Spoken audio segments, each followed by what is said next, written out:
آج کل عام طور پر دیکھا یہ جاتا ہے کہ جب کسی کے گھر میں بیٹا پیدا ہوتا ہے تو بے انتہا خوشی مناتے ہیں، اور اگر بیٹی پیدا ہوتی ہے تو لوگوں کے چہرے اتر جاتے ہیں۔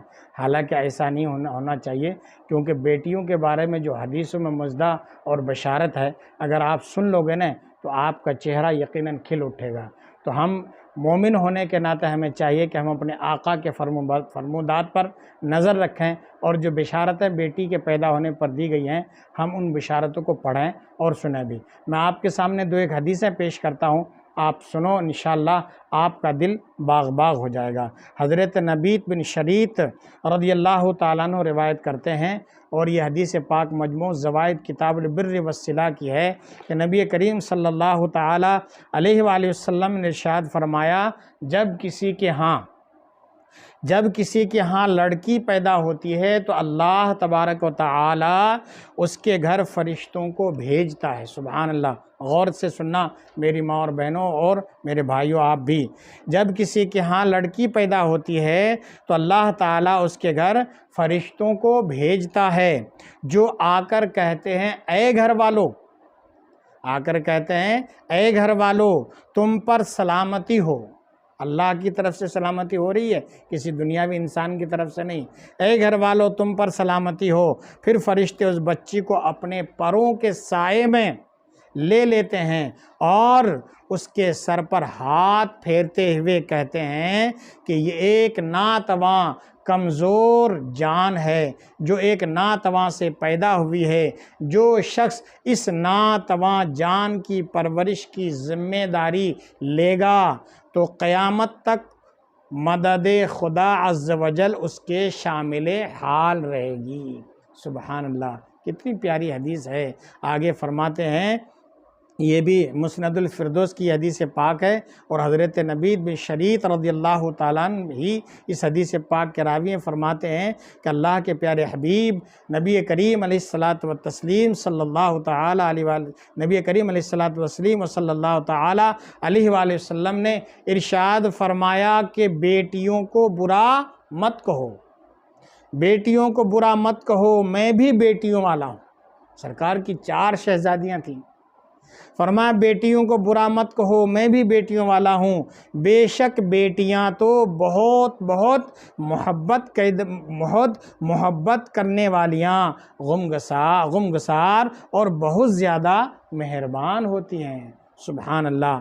آگے ایک حدیث پاک میں فرماتے ہیں، حضرت ابن عباس رضی اللہ تعالیٰ عنہ سے یہ حدیث پاک روایت ہے، سرکار علیہ الصلاۃ والسلام نے ارشاد فرمایا، جس کے ہاں بیٹی پیدا ہو اور وہ اسے ایذا یعنی تکلیف نہ دے اور نہ ہی برا جانے اور نہ بیٹے کو بیٹی پر فضیلت دے، تو اللہ تبارک و تعالی اس شخص کو جنت میں داخل فرمائے گا۔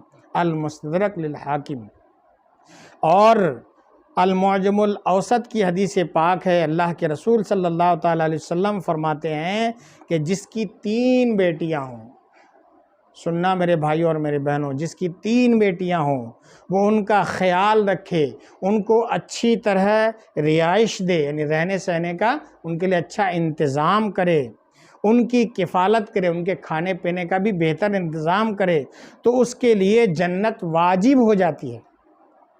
ہمیں اور آپ کو کیا چاہیے میرے بھائیوں؟ دنیا میں کیسی بھی غریبی مفلسی کی زندگی کوئی گزار لے، آخرت میں جنت ہی تو چاہیے۔ تو ایسوں کو جن کی بیٹیاں ہوں، 3 بیٹیاں ہوں، ان کے لیے کتنی بڑی خوشخبری ہے۔ فرمایا کہ اس کے لیے جنت واجب ہو جاتی ہے۔ عرض کی گئی اور 2 ہوں تو، یعنی یہاں تو 3 فرمایا اگر 2 ہی بیٹیاں ہوں تو، فرمایا 2 ہوں تب بھی، یعنی ان کے لیے بھی یہ بشارت ہے، خوشخبری ہے کہ ان کے لیے بھی اللہ تعالیٰ جنت واجب قرار دے دیتا ہے۔ عرض کی گئی اگر 1 ہو تو، 2 3 نہ ہو، 2 نہ ہو، صرف 1 ہی ہو تو اس کے لیے، فرمایا اگر 1 ہو تو بھی۔ سبحان اللہ، جس کی 3 بیٹیاں ہوں ان کی اچھی پرورش کرے، جن کی 2 بیٹیاں ہوں ان کی اچھی پرورش کرے، برا نہ مانے، اور اگر 1 بیٹیاں ہوں اچھی طرح سے ان کی کفالت کرے، دیکھ بھال کرے، تو اللہ تبارک و تعالیٰ ایسے شخص کے لیے جنت واجب کر دیتا ہے۔ تو تھوڑی دیر کے لیے دیکھیں، بیٹی کے پیدا ہونے پر ہمارے معاشرے میں جہالت کی وجہ سے برا لگتا ہے، اور چونکہ ہمارے ماحول میں کچھ لین دین کا اتنا دستور بڑھ گیا ہے کہ لوگ بیٹی پیدا ہونے پر منہ چھوٹا کر لیتے ہیں. ایسا نہیں کرنا چاہیے. سرکار علیہ الصلوۃ والسلام نے ہمیں اور آپ کو جو بشارتیں دی ہیں بیٹی کے پیدا ہونے پر، آپ ان کو دھیان میں رکھیے. انشاءاللہ تعالی ہم اور آپ دنیا میں بھی کامیاب رہیں گے اور اللہ تعالی آخرت میں بھی ہمیں بے پناہ خوشی اور مسرت عطا فرمائے گا. ان حدیثوں کو آپ نے سنا اور ان پر آپ خود بھی غور کریں. اپنی سہیلیوں کو، اپنے دوستوں کو، میرے بھائیوں آپ بھی سناؤ. اور اس میرے چینل پر اگر آپ نئے ہو تو اس کو آپ سبسکرائب کر دیں. فیس بک پر اگر آپ دیکھ رہے ہیں تو وہاں بھی پیج کو آپ فالو کر دیں. اتنی مہربانی آپ کر دیں گے تو انشاءاللہ میرا حوصلہ بڑھے گا اور اس طرح کے سرکار علیہ الصلوۃ والسلام کی حدیثیں میں آپ تک پہنچانے کی زیادہ سے زیادہ کوشش کروں گا. اللہ تبارک و تعالی آپ سب کو جزائے خیر عطا فرمائے.